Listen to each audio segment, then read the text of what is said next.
उगते सूरज और दौड़ते हुए घोड़ों की तस्वीर लगाने से प्रगति नहीं होती।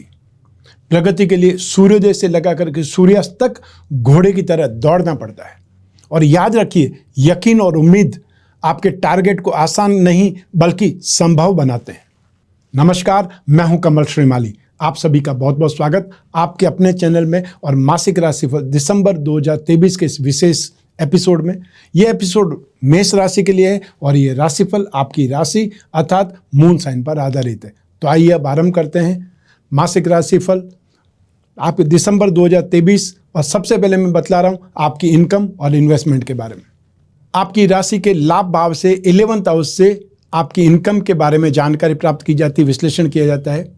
मेष राशि के 11th हाउस में शनि विराजमान है अपनी मूल त्रिकोण राशि में और राशि के अधिपति मंगल की दृष्टि है। तो ऐसी स्थिति में जो लोग भी टेक्निकल कामकाज करते हैं, टेक्नोलॉजी का व्यापार करते हैं, सॉफ्टवेयर से संबंधित, इलेक्ट्रिकल गुड्स से संबंधित या सर्विस प्रोवाइडिंग सेक्टर से संबंधित जो लोग भी कामकाज करते हैं, चाहे वो जॉब करते हैं, चाहे प्रोफेशन में है और आप चाहे बिजनेस करते हैं, आपको हर हालत में इम्प्रूवमेंट देखने को मिलेगा, सक्सेस देखने को मिलेगी। एक्सपेंसेस ज़्यादा होंगे और साथ ही साथ यात्राओं पर खर्च आपको ज़्यादा करना पड़ेगा, ये आप ध्यान रखिएगा। और अपनी इनकम को मैनेज करने के लिए एक्सपेंसेस पर अगर कंट्रोल करेंगे तो इनकम में इम्प्रूवमेंट नज़र आएगा, क्योंकि संतुष्टि आपको मिलना तय है। तो आइए अब बात करें इन्वेस्टमेंट की। दिसंबर 2023 में इन्वेस्टमेंट पर आप चाहें तो या कॉपर पर इन्वेस्टमेंट कर सकते हैं और साथ ही साथ जो लोग स्क्रिप्ट के थ्रू इन्वेस्टमेंट करना चाहते हैं वो लोग जो इलेक्ट्रिकल गुड्स पर, लैंड एंड बिल्डिंग से संबंधित या बिल्डिंग मटेरियल से संबंधित, प्रॉपर्टी से संबंधित, रियल एस्टेट से संबंधित कोई भी स्क्रिप्ट नज़र आ जाए उसमें इन्वेस्टमेंट करना आपके लिए अच्छा है। हार्डवेयर से संबंधित या टूल से संबंधित, वो साथ ही साथ कंप्यूटर से संबंधित जो भी स्क्रिप्ट आपको सही लगे उसमें इन्वेस्टमेंट करना आपके लिए बेटर रहेगा। और जो फिजिकल इन्वेस्टमेंट करना चाहते हैं वो लोग ज़मीन जायदाद पर इन्वेस्टमेंट कर सकते हैं। और जो लोग फिजिकल इन्वेस्टमेंट के साथ साथ कुछ स्टॉक करना चाहते हैं वो कॉपर में स्टॉक कर सकते हैं, सीमेंट का स्टॉक कर सकते हैं, ईंटों का स्टॉक कर सकते हैं या लाल वस्तुओं का आप चाहें तो स्टॉक कर सकते हैं, मिर्ची का स्टॉक कर सकते हैं, मसूर की दाल का आप स्टॉक कर सकते हैं, गुड़ का स्टॉक आप कर सकते हैं। जो लोग भी स्टॉक करने में विश्वास रखते हैं अपनी तेजी मंदी के लिए, उन लोगों के लिए जानकारी उपयोगी रहेगी। आइए अब बात करें आपके पारिवारिक सुख के बारे में। तो दिसंबर 2023 में पारिवारिक सुख में स्थिति काफ़ी हद तक शांतिमय, सुकूनमय रहेगी। हालांकि कुछ लोग जो परिवारजनी होंगे, गलतफहमी पैदा करने का, मिसअंडरस्टैंडिंग पैदा करने का या आपको गलत बयानी करने का, आपके बारे में कोई ये बोल रहा था, ऐसा बोल करके आपके बीच में विवाद पैदा करने की कोशिश कर सकते हैं। आपको समझदारी दिखानी है, आपको थोड़ी मैच्योरिटी लेवल दिखाना पड़ेगा और स्थिति आपके पक्ष में होगी, क्योंकि आपको इस दिसंबर 2023 में काफ़ी ज़्यादा शांति और काफ़ी ज़्यादा सुकून देखने को मिलेगा। इसलिए भी आपको थोड़ा सा सावधान होकर ही इस माह को निकालना चाहिए। ज़मीन जायदाद पर यदि कोई इन्वेस्टमेंट करना है या ज़मीन जायदाद खरीदने के बारे में कोई राय होती है तो उस राय में आपको पॉजिटिव रहना चाहिए, क्योंकि समय आपके पक्ष में है। तो आप चाहें तो ज़मीन जायदाद या वाहन के बारे में विचार कर सकते हैं। माताजी के साथ में आपकी ट्यूनिंग अच्छी रहेगी और घर परिवार में भी पेरेंट्स के साथ में अच्छा समय बिताने का अवसर मिलेगा। आइए अब बात करें आपकी एजुकेशन के बारे में, संतान सुख के बारे में। तो सबसे पहले बात करेंगे एजुकेशन के बारे में।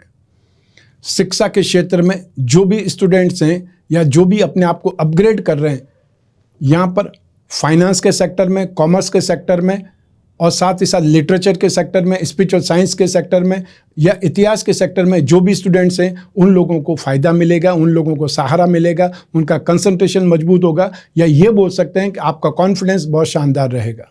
16 दिसंबर से जो ही सूर्य राशि परिवर्तन करके धनु राशि में आ जाएंगे, आपको भाग्य का साथ मिलेगा, आपकी स्ट्रेंथ और ज़्यादा बेटर होने लगेगी और साथ ही साथ जो टेक्निकल स्टूडेंट हैं उनको बहुत ज़्यादा मजबूत सहारा मिलेगा।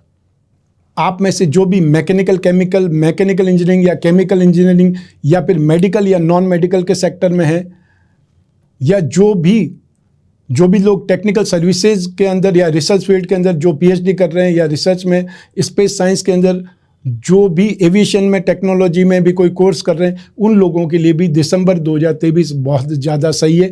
और 16 दिसंबर के बाद में यदि कोई आपका एग्ज़ाम होता है, इंटरव्यू होता है, डिबेट होती है, तो आपको उसमें बहुत ज़्यादा सफलता के बहुत हाई फाई चांसेस देखने को मिलेंगे। आइए अब बात करें संतान सुख के बारे में। तो दिसंबर 2023 में संतान का सुख, संतान के साथ में एडजस्टमेंट और संतान के साथ में ट्यूनिंग बहुत ही सुखद महसूस होगी, अच्छी महसूस होगी। बृहस्पति जो कि आपकी राशि के भाग्य का अधिपति है और इस समय राशि भाव में विराजमान होकर के शिक्षा और संतान भाव पर दृष्टिपात कर रहे हैं, सप्तम भाव दाम्पत्य सुख पर दृष्टिपात कर रहे हैं और भाग्य भाव पर दृष्टिपात कर रहे हैं। तो ऐसी स्थिति में यहाँ पर दोनों ही भावों पर संतान का सुख और संतान से संतान का सुख, दोनों ही भावों पर बृहस्पति की शुभ दृष्टि है। ऐसी स्थिति में आपको संतान का सुख, संतान की सफलता, संतान की आर्थिक उन्नति देखने का मौका मिलेगा। तो संभव है जो लोग एजेड हैं उनको संतान का सुख भी मिले या फिर ऐसी स्थिति पैदा हो जाए, ऐसी सूचना मिल जाए कि आप दादा दादी या नाना नानी बनने वाले हैं, वो स्थिति के भी आपको समाचार मिलने वाले हैं। ऐसी स्थिति भी आ रही है। आप में से वे लोग या आप में से वो पेरेंट्स जो अपने संतान की शादी के लिए, विवाह के लिए चिंतित हैं, उस और एफर्ट कर रहे हैं, प्रयास कर रहे हैं, उन लोगों को भी यहाँ पर सफलता मिलना संकेत दिखाई दे रहा है। तो ऐसी स्थिति में आपको थोड़े से एफर्ट और ज़्यादा बेटर करने चाहिए क्योंकि आपके पास में समय 1 मई 2024 तक सीमित है। बृहस्पति और राहु का जो कंजक्शन था, जो युति थी, वो समाप्त हो चुकी है। तो अब आपके एफर्ट्स, आपके प्रयास रंग लाएंगे और आप उस मामले में बहुत ही ज़्यादा शुभ सूचना एकत्रित कर सकते हैं या बातचीत बहुत अच्छे दायरे में आ सकती है। आप आगे बढ़ सकते हैं और आगे बढ़ने के लिए जो क्षेत्र है ज्योतिष का, उसमें कुंडली मिलान एक महत्वपूर्ण स्थिति है। इसलिए कुंडली मिलाने के बारे में ज़रूर ध्यान रखिएगा क्योंकि सिर्फ एक ही स्थिति है जिसमें आप सेफ साइड हो सकते हैं। आपको मालूम हो कि आपको ये अच्छा और ये बुरा 2 संकेत आपको मिल रहे हैं, तो जो स्थितियां आपको पहले से पता है उसके बारे में आप निश्चिंत हो सकते हैं कि ये हमको एक आइडिया था कि ऐसा कुछ हो सकता है। तो आप सेफ साइड में कैसे हो सकते हैं, उसके लिए ज्योतिष एक प्रकार से आपका मार्गदर्शन करती है और एक आइडिया है या एक युक्ति है जिसको कुंडली मिलान बोलते हैं, उससे बहुत कुछ पता चल सकता है। आइए अब बात करें आपके स्वास्थ्य की और आपके शत्रुओं की या विरोधियों की। 6th हाउस से, रोग भाव से इसका विश्लेषण किया जाता है। तो दिसंबर 2023 में आप में से वे लोग जो वृद्ध हैं उनको ज़्यादा तकलीफ हो सकती है। सर्दियों में यों भी वृद्ध लोगों के लिए, एजेड लोगों के लिए सर्दी घातक होती है, तो वो आपको ज़्यादा ध्यान रखना पड़ेगा। और राहु मेंटली जो डिप्रेशन है, तनाव है, वो बहुत ज़्यादा देता है, मिसगाइड करता है, समटाइम्स आपको मिसअंडरस्टैंडिंग का शिकार बना देता है। बहुत से लोग जो दिशा भ्रम का शिकार होते हैं उन लोगों के लिए भी राहु कारक होता है या राहु जिम्मेदार बनता है। तो आपके हेल्थ के लिए भी राहु ही जिम्मेदार है। तो आपको दिसंबर 2023 में स्किन प्रॉब्लम, दांत खाज, खुजली, फंगल इन्फेक्शन से संबंधित या डिप्रेशन से संबंधित ज़्यादा सावधान, ज़्यादा केयरफुल रहना पड़ेगा। और या फिर जो भी लोग अपने आप को मिस्त्री समझते हैं, घर में छोटे छोटे इलेक्ट्रिकल इक्विपमेंट खुद ही ठीक करने की कोशिश करते हैं, वे लोग या तो करंट के झटके से परेशान हो सकते हैं या घायल हो सकते हैं, चोटिल हो सकते हैं या किसी आगजनी के कारण परेशान हो सकते हैं। ये आपको ध्यान रखना पड़ेगा। आइए अब बात करें आपके शत्रुओं की, विरोधियों की। तो दिसंबर 2023 में आपके साथ में कोई फ्रॉड हो सकता है, विश्वासघात हो सकता है और उस विश्वासघात के कारण आपसी दुश्मनी हो सकती है, आपसी रंजिश हो सकती है। आपने किसी को अपना समझ करके पैसे दे दिए, किसी काम के लिए पैसे दे दिए और उसके बाद में आप तकाजा कर रहे हैं और वो पैसे वापस नहीं आ रहे हैं। इसके कारण आप बहुत ज़्यादा दुखी हो सकते हैं, तनाव में आ सकते हैं, परेशान हो सकते हैं और आपको वास्तव में ऐसा लगेगा कि आपके साथ में विश्वासघात हुआ है। तो ऐसी स्थिति में ठीक, आप किसी को पैसा दे रहे हैं तो आप 2 बार 3 बार सोच लीजिए, उसके बारे में जानकारी इकट्ठा कर लीजिए, उसके बाद में ही पैसे दीजिए और संभव हो तो वापस उसके सामने से चेक ले लीजिए ताकि आपको भी श्योरिटी रहे। आइए अब बात करें आपके गृह सुख की, दाम्पत्य सुख की। राशि से सप्तम भाव से इसका विश्लेषण किया जाता है। सप्तम भाव पर बृहस्पति की शुभ दृष्टि है, लेकिन सप्तम भाव में शुक्र विराजमान है, राशि से 8th हाउस में सूर्य विराजमान है। तो ऐसी स्थिति में आपसी खटपट, आपसी खटास या मन मुटाव की स्थिति देखने को मिल सकती है क्योंकि शुक्र 7th हाउस में गृह सुख, दाम्पत्य सुख देता नहीं है, उल्टा उस भाव का बाधक बन जाता है, कारक होकर के आप ये समझ सकते हैं दुश्मन बन जाता है। तो ऐसी स्थिति में यहाँ ज्योतिष का एक सिद्धांत काम करता है, कारको भावनाशाय।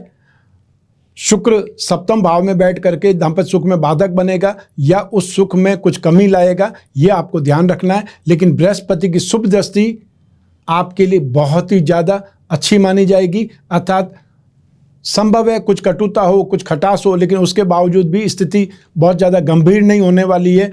लेकिन 16 दिसंबर को जब सूर्य धनु राशि में चले जाएंगे तो आपको राहत मिलेगी और उसके बाद में संतुष्टि भी मिलेगी, काफ़ी खुशगवार मौसम हो जाएगा, एडजस्टमेंट बैठ जाएगा और आप सुख की स्थिति में आ जाएंगे, या ये बोल सकते हैं कि आपसी ट्यूनिंग में सुधार हो जाएगा। जो लोग राह देख रहे हैं विवाह होने की, उनके लिए स्थिति बेटर बन सकती है, अर्थात उनके रिश्ते की बात आगे बढ़ सकती है, फाइनल स्टेज की तरफ हो सकते हैं। लेकिन मल मास में ज़्यादातर मुहूर्त निकलते नहीं है, इसलिए 14 जनवरी के बाद ही स्थिति वापस अच्छी बनेगी, या फिर 16 जो दिसंबर है उससे पहले फाइनल हो सकती है, शगुन हो सकता है। फंक्शन आप चाहें तो मकर संक्रांति के बाद में कर सकते हैं, अच्छा शुभ मुहूर्त देख करके। आइए अब बात करें गृहिणियों की, हाउसवाइफ की। तो दिसंबर 2023 में आपको यश मिलेगा, आपका गुणगान होगा, संतान का सुख, दाम्पत्य सुख, ये सब कुछ आपको बहुत बेहतर स्थिति में रखेंगे और साथ ही साथ परिवार की स्थिति को भी संतुलन साधने की कोशिश आपकी वाहवाही दिला देगी, अर्थात आप परिवार वालों को एकजुट रखने में या जो कुछ भी वाद विवाद है उसको साइडलाइन करने में महत्वपूर्ण भूमिका निभाएंगी। लेकिन आपको अपने स्वास्थ्य का ध्यान जरूर रखना है। बहुत ज़्यादा व्यस्त और या बहुत ज़्यादा अच्छा बनने की कोशिश में कई बार स्वास्थ्य को नज़रअंदाज कर दिया जाता है, वैसा नहीं करना है। आइए अब बात करें उन लोगों की जिनकी कोई गहरी फ्रेंडशिप चल रही है या वो लोग प्रेम प्रसंगों में है या कोई रिलेशनशिप में। तो उस स्थिति के लिए राशि से 5th हाउस से विश्लेषण किया जाता है, साथ में 7th हाउस की और शुक्र की भूमिका भी महत्वपूर्ण रहती है। ऐसी स्थिति में दिसंबर 2023 में आपको थोड़ा सा सावधान होकर के अपने आप पर कंट्रोल रख करके बातचीत करनी पड़ेगी। 7वें भाव में शुक्र हमेशा जो रोमांटिक स्थिति होती है उसको थोड़ा सा अपग्रेड करता है, लेकिन साथ ही साथ 8वें भाव में सूर्य और मंगल आपको संभव है जिद्दी बना देंगे, स्ट्रेट फॉरवर्ड बना देंगे या साफ बोलने वाला व्यक्ति बना देंगे। ऐसी स्थिति में यहाँ प्रॉब्लम ईगो की हो सकती है, बहसबाजी की प्रॉब्लम हो सकती है, छोटी बात का बतंगड़ बन सकता है। लेकिन फिर भी राशि से 5th हाउस पर, 7th हाउस पर और 9th हाउस पर बृहस्पति की शुभ दृष्टि है, इसलिए फ्रेंडशिप टूटेगी नहीं। आपको थोड़ा सा सावधान रहना है, थोड़ा सा आपको साइड में रहना है, मर्यादा में रहना है, संतुलन साधने की कोशिश करनी है और जो कुछ भी गलती है उसको आपको नज़रअंदाज करना है। गलतियां उभारनी नहीं है, आपने गलतियों को अवॉइड करना है, इग्नोर करना है, तो रिश्ता बच सकता है। जो अच्छा है उससे ज़्यादा समझने की कोशिश करें, उससे ज़्यादा डेवलप करें, यही आपके लिए बेटर है। आइए अब बात करें आपके जॉब, आपका प्रोफेशन, आपका कैरियर या बिजनेस के बारे में। और इन सभी के लिए एक ही भाव जिम्मेदार होता है, वो है राशि से 10वां भाव, अर्थात आपका कर्म भाव, प्रोफेशन भाव। तो आपके कर्म भाव के अधिपति शनि हैं, जो राशि से 11th हाउस में बहुत ज़्यादा शुभ माने जाते हैं। लाभ भाव में शनि, ये स्थिति बहुत ज़्यादा सुखद है। 29 मार्च 2025 से आपको शनि की साढ़े स्टार्ट हो जाएगी। उसके पहले जितना आपको एफर्ट करना है अपने आप को डेवलप करने के बारे में, अपने आप को अपग्रेड करने के बारे में, अपने आपको स्ट्रांग और साउंड बनाने के लिए उतना प्रयास आपको कर लेना चाहिए, क्योंकि नेचर भी आपको एक्सट्रीम सक्सेस देगी। नेचर भी आपको 29 मार्च 2025 तक ऊपर ही ऊपर चढ़ाएगी। उसके बाद में शनि की साढ़े स्ट्रगल देगी, हैरेस करेगी या डाउनफॉल का शिकार बनाएगी। वहाँ तक आप जितना जा सकते हैं उतना ऊपर जाइए, क्योंकि वहाँ पर आपको अपने आप को सेटल रखने की, वहीं पर अपने आप को टिकाए रखने की कोशिश करनी पड़ेगी। उसी को संघर्ष कहते हैं। तो दिसंबर 2023 में जो लोग भी मैन्युफैक्चरिंग सेक्टर के लोग हैं, मेटल, मेडिसिन, केमिकल्स या सर्विस प्रोवाइडिंग सेक्टर के लोग हैं, जो लोग भी सेवा कार्य करते हैं, उन लोगों की बात कर सकते हैं। हॉस्पिटल इंडस्ट्रीज चलाने वाले लोग बोल सकते हैं, केमिस्ट लोगों की बात कर सकते हैं, प्लम्बर की बात कर सकते हैं, इलेक्ट्रिशियन की बात कर सकते हैं, मैकेनिक की बात कर सकते हैं, ऑटोमोबाइल सेक्टर की बात कर सकते हैं, स्क्रैप वालों की बात कर सकते हैं। तो आप में से वे लोग जो agency business, commission and brokerage का काम करते हैं, ट्रांसपोर्टर का काम करते हैं, चाहे वहाँ पर आप जॉब करते हैं, चाहे आप प्रोफेशनल टेक्निकल प्रोफेशनल्स हैं या बिजनेस करते हैं, हर हाल में आपके लिए स्थितियाँ बेहतर है। आपको इम्प्रूव होने का, आपको डेवलप करने का मौका मिलेगा और आपकी मेहनत यहाँ पर खाली नहीं जाने वाली है, अर्थात आपकी मुट्ठी और ज़्यादा स्ट्रेंथ और ज़्यादा भरी रहेगी। साथ ही साथ आप में से वे लोग जो इंफ्रास्ट्रक्चर में हैं, वे लोग जो कंस्ट्रक्शन में हैं या होटल रेस्टोरेंट की लाइन में, अनाज की लाइन में, या वे लोग जो किसान हैं, ठीक, आप चाहे खेती बाड़ी करते हैं, तो ऐसी स्थिति में जो लोग भी तिलहन का जो खेती बाड़ी करते हैं या साथ में जो दालों का जो लोग फसल उगा रहे हैं उन लोगों के लिए स्थितियां ज़्यादा बेटर है, या वे लोग ज़्यादा ज़्यादा खुशहाल स्थिति में रहेंगे। Land and building, building material, construction, real estate, property market, या फिर hotel, restaurant, eatable goods, mining and herbal product, electrical goods, home appliances, इससे संबंधित लाइन में आप जॉब करें, बिजनेस करें या प्रोफेशनल्स हैं। ठीक, आप चाहे कंस्ट्रक्शन इंजीनियर हो सकते हैं या आप लेबर कॉन्ट्रैक्टर हो सकते हैं। हर हाल में स्थिति आपकी सुखद रहने वाली है। आपका कामकाज इम्प्रूव करेगा, आप उसमें अपनी भूमिका और ज़्यादा महत्वपूर्ण ढंग से निभाएंगे या और अपने आप को बेटर बनाएंगे। आइए अब बात करें मासिक राशिफल दिसंबर 2023 के उपायों के बारे में। तो सबसे पहले 16 दिसंबर 2023 तक आपको सूर्य के उपाय करने पड़ेंगे, क्योंकि सूर्य आपकी कुंडली में शिक्षा और संतान भाव के अधिपति होकर के मारक भाव में 8th हाउस में है। तो सूर्य के लिए रोजाना सूर्य को अर्घ देना या ओम घृणी सूर्य नमः इस मंत्र का जाप करना और हर रविवार को गेहूं, गुड़ या तांबे का दान करना अपने आप में पर्याप्त माना जाएगा। जो लोग गायत्री माँ के उपासक हैं वो गायत्री मंत्र का जाप करें। सेकंड नंबर पर शुक्र के उपाय करने आवश्यक है, और वो भी 24 दिसंबर 2023 तक।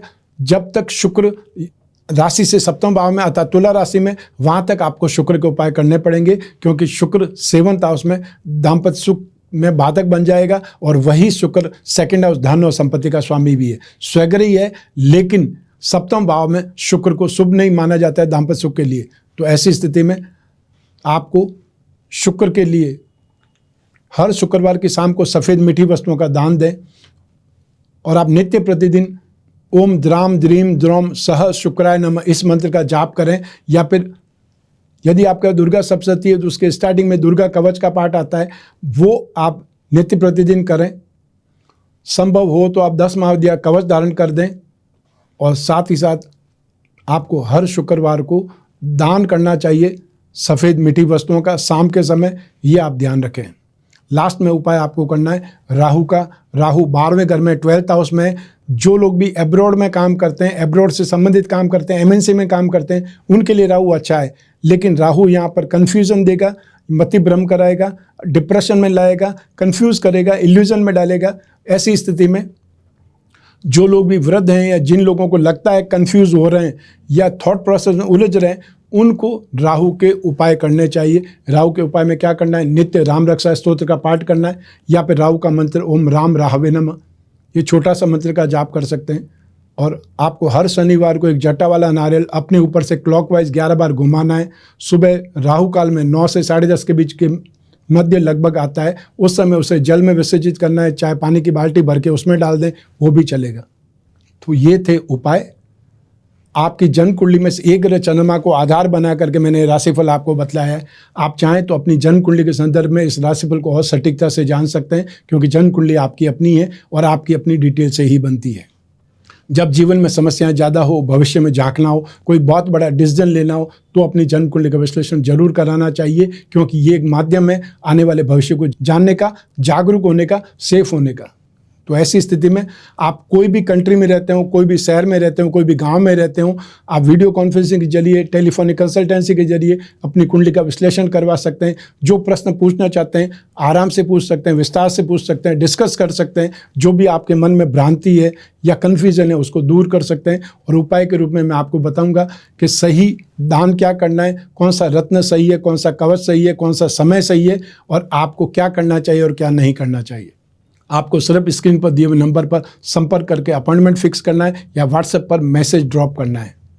जो भी हमारे टीम मेंबर है वो आपसे संपर्क करेंगे और वापस अपॉइंटमेंट से लगा करके बात कराने तक वो लोग आपके साथ में रहेंगे, अर्थात आपके लिए शुभचिंतक बने रहेंगे, मददगार बने रहेंगे।